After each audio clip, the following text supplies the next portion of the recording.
والصلاة والسلام على أشرف المرسلين وعلى آله وصحبه أجمعين. الحضور الكريم، السلام عليكم ورحمة الله وبركاته. أبادر بأن أزجي جزيل الشكر للذين نظموا هذه التظاهرة بهذه الدقة وهذا الرقي وهذا الاهتمام السامي فكريا وعاطفيا وإيمانيا. إنها الأم التي قدسها القرآن، إنها الأم التي لم يجد عيسى عليه السلام بينة بين يدي جحدة اليهود على نبوته إلا برها، فقال على لسان القرآن: وبرا بوالدتي ولم أك جبارا عصيا. فبين هو وبين القرآن أن البراءة من الجبروت ومن العصيان يكون ببر الأم. الأم التي قد لا يقوم البيت بدونها أبدا، وقد يقوم بربع رجل، لكنه لا يقوم إلا بامرأة كاملة.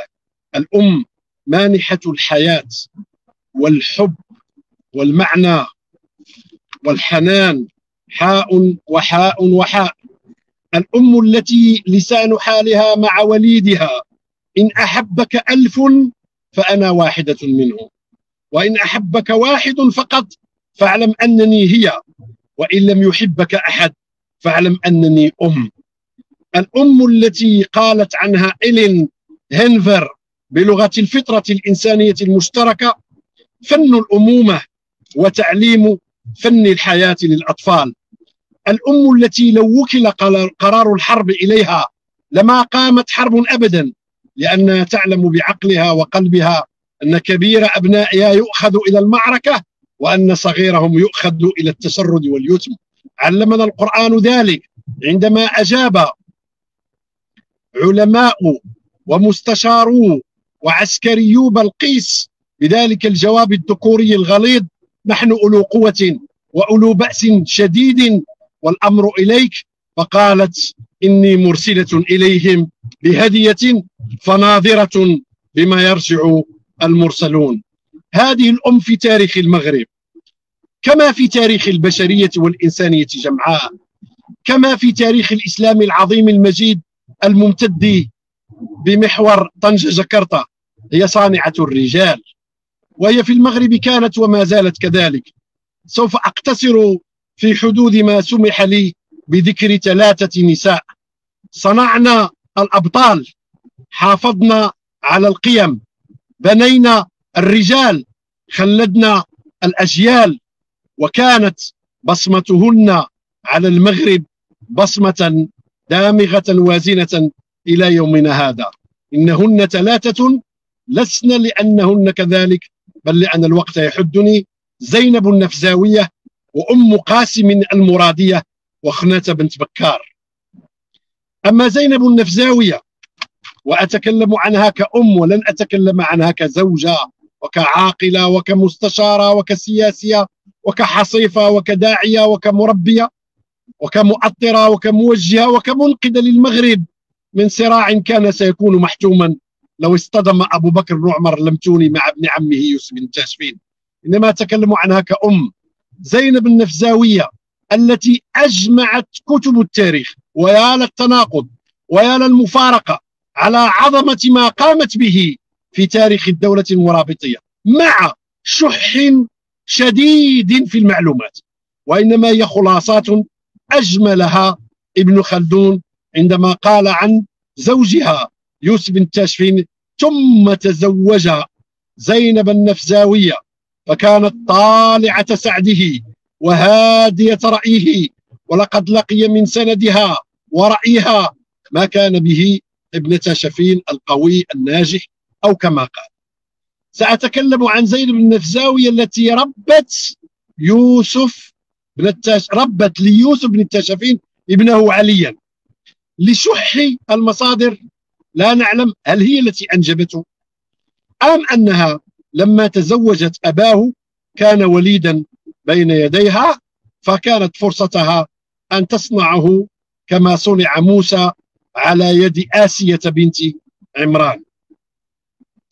حسب زينب النفزاوية الأم أنها تركت لنا هذا الولي التقية الورعة الصادقة المجاهد الذي مضى بعد أبيه الذي حكم 50 عاما 20 عاما على خطى الوالد في الورع والتقوى والعدل والتواضع والزهد والأمانة ونصرة الإسلام في الأندلس ومواجهة جحافل الصليبيين النازلين من الشمال كأنهم همجوا الفايكنج، والسعي إلى أن يبقى الإسلام عزيزا على الأقل إلى حدود شرق تونس.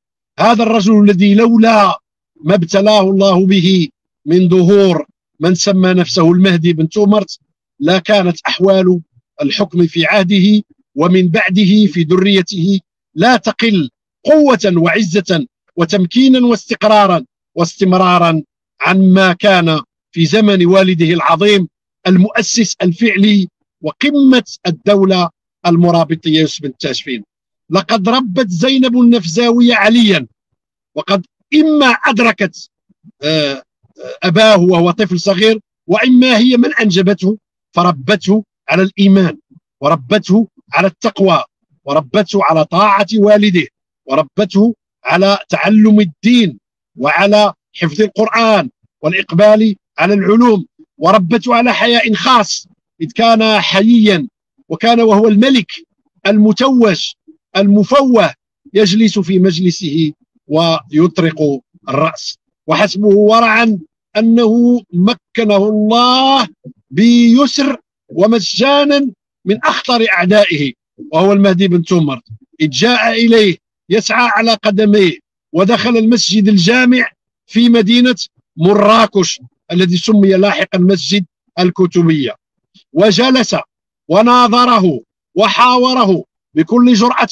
وأحيانا بكل وقاحة، لأنه كفر شيوخ المرابطين وسفه عقيدة المرابطين ورد عليهم في الكبيرة والصغيرة واتهمهم بأن عقيدتهم فاسدة وأنهم كفار وأنهم حشوية، لأن إثباتهم للصفات على غير مذهب الأشاعرة الذي جاء به آنذاك بدعة جديدة إلى المغرب هو من تجسيم الله عز وجل، وتمحل وتكلف وتشدد وبالغ وغالى فطعن في نساء المرابطين لأنه لا يلبسن البرقع، وطعن في رجال المرابطين لأنهم يلبسون يتلتمون بالعمامة. لا أريد الدخول في التفاصيل. فلما قال له العلماء والفقهاء والمستشارون اقتله أو اسجنه، قال أأقتل رجلا يقول ربي الله؟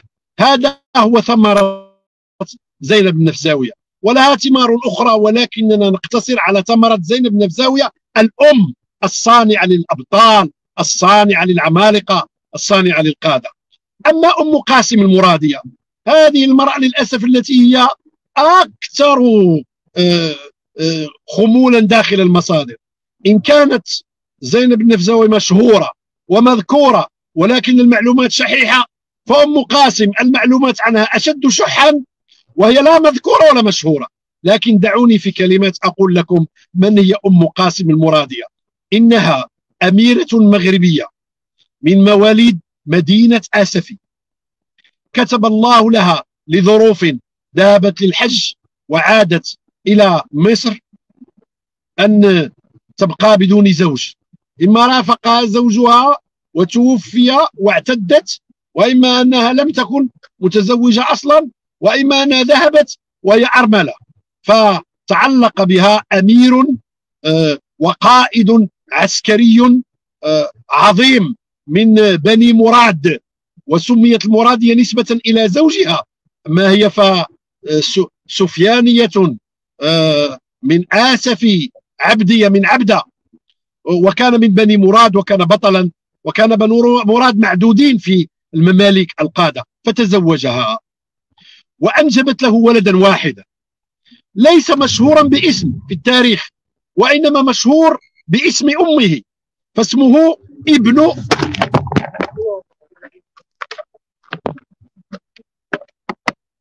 الله أكبر. معذرة ما عنديش اختيار تبع إلا معذرة. ما بغيتش تحل هذاك. معليش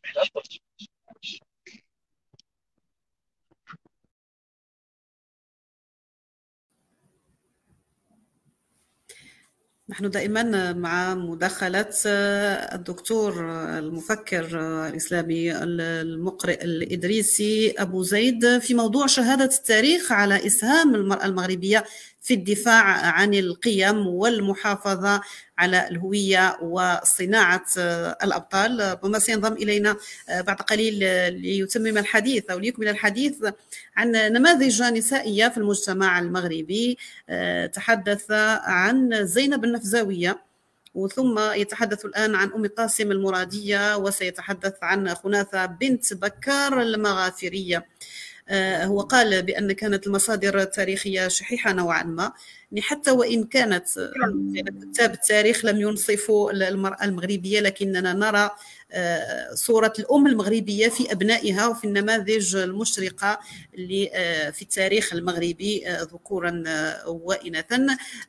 هل سينضم الآن الدكتور أبو زيد لنكمل الحديث بإذن الله؟ دائما ونحن نقرأ التاريخ نستنبط أو نحاول أن نلقي الضوء على قيم الأمومة الواعية وقيم الأمومة البانية في التاريخ المغربي من خلال قراءتنا للماضي. يعني نربط الماضي بالحاضر من أجل صيانة هذه القيم واستشراف المستقبل من خلال هذه القيم التي أساسها هو القيم الدينية. كلما كنا منصفين في قراءة التاريخ المغربي سنجد بأن المغاربة كانوا دائما متجذرين في القيم الدينية، معتزين بإسلامهم. كل الإنجازات التي عرفها التاريخ للمغرب الأقصى كان الإسلام أساسي، عنصر موحد، عنصر داعم في هذه الإنجازات. دائما مع اللجنة المنظمة، لا أدري هل ينضم الدكتور معذير أنا التحقت. إذا هل يمكنني أن استطرد إن شاء الله؟ معذرة استطيع أن أتكلم الآن؟ تفضل أستاذ. فأنجبت من هذا البطل الأمير القائد العسكري المصري ولدا واحدا هو ابنها البكر والوحيد، ولم يشتهر باسم إلا أنه ابن أم قاسم المرادية. ربت هذا الولد على الصلاح، وربته على حب بلاد الإسلام كلها الممتدة بطولها وعرضها. ربطته بالمغرب لأنه بلدها، كما ربطته بمصر لأنه بلد والده. علمته وربته وأنفقت عليه الأموال، وكانت امرأة ثرية كما كان زوجها أيضا ثريا. حسب ابنها أنه من كبار علماء النحو، وقد ترك لنا بعد أن فقدت جل كتبه كتابا واحدا ضخما، مجلد كبير، يعتبر الآن أكبر مرجع في علم النحو، وبالضبط في نحو الحروف، حروف المعاني، حروف الجر والجزم والنصب وغيرها والشرط وغيرها. اسمه الجناء الداني في حروف المعاني. وعندما حقق لم يجد الذين حققوه شيئا يطمئن إليه في اسمه إلا أنه ابن أم قاسم المرادية. هذا الكتاب بلغ من قيمته أنه إن كان عند مؤرخ النحو كتاب ينافسه، فهو كتاب اللهم صل على سيدنا محمد مغني اللبيب عن كتب الأعاريب لابن هشام النحوي، الذي يقال عنه كما قال ابن عقيل: ما زلنا ونحن بالمغرب نسمع عن فتى دار في المشرق يقال له ابن هشام أنحى من سيبويه. لكن سبحان الله، أثبت المحققون أن المغني كتب مرتين. في المرة الأولى كتبه ابن هشام وسرق منه في هجوم للصوص على قافلة للحجاج، كما سرقت منه كل كتبه. فلما أراد أن يعيد تأليفه لم يجد أمامه إلا كتاب الجنى الداني، فكان عالة عليه. ولدى المحققون يقولون أن ابن هشام على جلالة قدره لما أراد أن يستعيد قسم الحروف، لأنه بكل إنصاف كتاب مغني اللبيب فيه أقسام، لما أراد أن يستعيد قسم الحروف كان عالة على كتاب الجنى الداني في حروف المعاني الضخم المفصل لابن أم قاسم المرادية. أم قاسم المرادية هي التي بنت طريق الحج بما ورثت عن زوجها الثاني والد ابنها النحوي العالم هذا، فشقت من مدينة آسفي إلى مدينة مكة طريقا فيه منزل في حوالي كل 50 كيلومتر. هذا المنزل مكون من طابقين، طابق لأعلى يسكنه الحجيج، وطابق أسفل لإيواء الدواب وتخزين العلف، وهناك من يقدم الطعام ومن يعالج الدواب ومن يغير لها الصفائح ومن يسقي ومن يحرس ومن يرشد ومن يعلم فقه مناسك الحج. وهو الطريق الذي سيستعيده منها من بعد الشيخ أبو صالح محمد بن صالح المشهور دفين آسفي، والذي هو أيضا رعى هذا الطريق وصانه وبناه. ويؤسفنا أن التاريخ في عمومه ذكوري، فيذكرنا طريق الحج للشيخ محمد بن صالح أبي صالح، ولا يذكرنا الذي سبقته إلى ذلك وهي أم قاسم المرادية. المرأة الثالثة خناتة بنت بكار، هذه الفتاة الصغيرة الجميلة الذكية السريعة التعلم التي جيء بها إلى المولى إسماعيل في إطار زيجاته العديدة التي كان يصاهر فيها القبائل من أجل صوغ الأحلاف ونسج التحالفات وتقليل الفتن، فلعلها كانت آخر زوجاته، وأنجب منها وهو شيخ هرم ابنها عبد الله. فلما توفي الوالد وبدأ الخلاف الشديد ما بين أبنائه الكثر والتقاتل، ودخل المغرب في مرحلة من الفتنة والضياع، كان لخناتة بنت بكار التي مات عنها وهي دون 20، ويا ما أشبهها بأمنا عائشة سنا وجمالا وعلما، التي تعلمت لوحدها العلوم الشرعية واللغوية، ودرست السياسة ودرست علم الدبلوماسية، وتعلمت لغات أجنبية، وراسلت ملوك الدنيا، وما زالت كتب التاريخ تحفظ لها إلى اليوم رسائلها إلى ملك بريطانيا وإلى ملك فرنسا وإلى ملوك هولندا وملوك إمارات إيطاليا ومقاطعات ألمانيا. هذه المرأة التي نافحت بأسنانها وأظافرها عن ولدها فعلمته وربته وحمته، التي كانت في كل مرة تسعى لدى القادة العسكريين ولدى الفقهاء والعلماء والصالحين ولدى الشيوخ والمربين ولدى ملوك الدنيا، لأنه كان قد دخل للأسف الشديد في صراع أولاد المولى إسماعيل فيما بينهم العامل الأجنبي، حتى ردت ابنها إلى الملك 4 مرات، الأولى ثم عزلوه، والثانية ثم عزلوه، والثالثة ثم عزلوه، والرابعة ثم عزلوه، وفي الرابعة ثبتته وقضت على كل خصومه من منافسي بنات دراتها أبناء دراتها، ولم تقضي بالمكر والدسيسة كما يفعل الرجال، وإنما بالحنكة والحكمة والمصالحة وجمع الكلمة والإقناع. ثم أطال الله عمرها لأنها كانت صغيرة جدا عندما أنجبته، فأشرفت على حفيدها سيدي محمد بن عبد الله أحد كبار الملوك العلويين، وهذا لأن الوضع استقر مع والده، كانت مهمتها معه أعظم في التعليم والتوعية والتربية، فخرجت منه عالما. الكل يعلم أنه في تاريخ الدولة العلوية هناك 3 ملوك يسمون الملوك العلماء الصالحون المصلحون، أحدهم وأولهم سيدي محمد ابن عبد الله حفيد المولى إسماعيل ابن حفيد خناتة بنت بكار، وهو الذي حارب البدعة ونصر السنة، وهو الذي أصلح الأوضاع الاقتصادية والاجتماعية في المغرب، وهو الذي حرر ما تبقى من مدن المغرب، وعلى رأسها مدينة البريزة، مدينة الجديدة، وهو الذي بنى مدينة الصويرة، وهو الذي اعترف بالولايات المتحدة الأمريكية وليته ما فعل، وهو الذي أرسل الأسطول لمقاتلة الأمريكيين على سواحل ليبيا بعد ذلك بسنوات قليلة. كل ما تركه السلطان سيدي محمد عبد الله الذي منع التفلسف السفسطائي العدمي ومنع فتن الناس بالعقائد الوثنية اليونانية مع ديمقراطية عجيبة.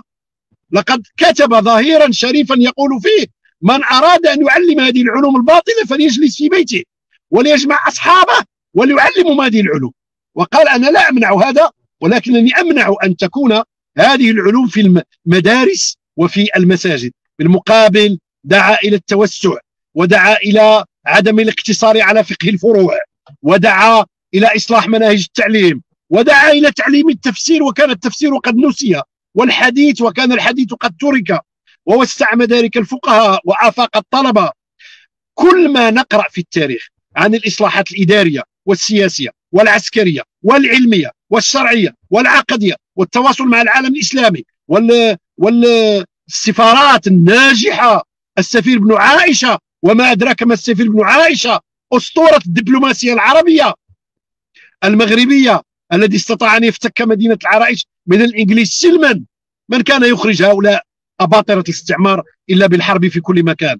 هذه كلها من ثمار السلطان سيدي محمد بن عبد الله المسمى الملك الصالح المصلح، هي من ثمار خنة بنت بكار. وللأسف الشديد فإن زينب النفزاوية وأم قاسم المرادية وخنة بنت بكار ليس لهن حظ حتى في أسماء الشوارع، حتى في أسماء المؤسسات التعليمية، حتى في أسماء المرافق العامة التي تسمى بأسماء الشخصيات الوازنة. ونحن اليوم نسمي بأسماء الفنانين والرياضيين والتافهين، وأحيانا الخونة والمفسدين، وأحيانا الأجانب والأوروبيين المستعمرين، ولا نسمي بأسماء هؤلاء النساء إنها عقلية ذكورية نراها متجلية في البيت الله الحرام، حيث الأبواب أزيد من 300 باب ليس فيهم باب واحد باسم امرأة مسلمة. ولا زبيدة زوجة هارون الرشيد التي شقت الماء من منطقة الهدى إلى مكة المكرمة وإلى منى 20 كيلومتر، ثم اندثر فجددته روكسلانا زوجة السلطان العظيم العثماني سليمان القانوني. وحتى والحج كله يدور على هاجر، ليس هناك باب واحد من أبواب بيت الله الحرام اسمه بيت هاجر. المكان الوحيد المسمى داخل الحرم المكي في الصحن باسم سمي حجر إسماعيل، رغم أن حجر إسماعيل هو هاجر، وهل للولد غير حجر أمه؟ ولكن لا حول ولا قوة إلا بالله. إنني أدعو في ختام هذه الكلمة إلى أن تصبح زينب النفزاوية وأم قاسم المرادية وخنة بنت بكار الأمهات العظيمات القدوات الهامات الشامخات أسماء في كل مدينة مغربية، لمدرسة على الأقل، لثانوية على الأقل، لمؤسسة على الأقل، لشارع، لزقاق، لطريق. والسلام عليكم ورحمة الله وبركاته.